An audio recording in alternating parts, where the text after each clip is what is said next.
এবার আমি আর বাঁচবো না। আরে তোদের মানুষদের হয়েছে কি, যাকে দেখে সেই মরতে চায়, কিন্তু তোর কি হয়েছে? কারণ আমি অনেক গরিব, আমার উপর অনেক দেনা পাওনা পড়ে আছে, আমি এগুলো শোধ করতে পারতেছি না, এজন্য আমি মরতে চাচ্ছি। তুই মরিস নে, তাহলে আমাকে বড় লোক বানা। বল তোর বড় লোক হতে কি লাগবে? তুই আমাকে এমন কিছু দে আমি যেটা চাবো সেটা জন্য শোনা হয়ে যায়। ঠিক আছে, এই নে।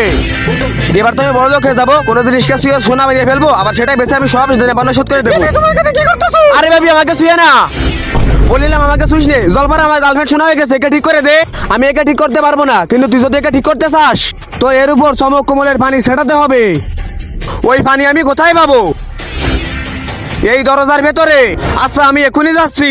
তার আগে তুমি যদি 1 বস্তা টাকা চাও তাহলে একটা লাইক করে দাও, আর যদি মাকে চাও তাহলে লাইক সাবস্ক্রাইব দুটোই করে দাও, আর তুমি কোনটি চাও সেটা অবশ্যই কমেন্টে বলে যাও। এই তো এইদিকে।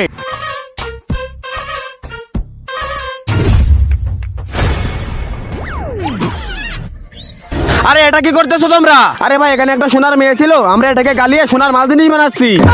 আরে শালা ওটা আমার গার্লফ্রেন্ড ছিল। কি ও তোমার গার্লফ্রেন্ড? দাঁড়া সোনা তোর পিছন দিয়ে দেবো।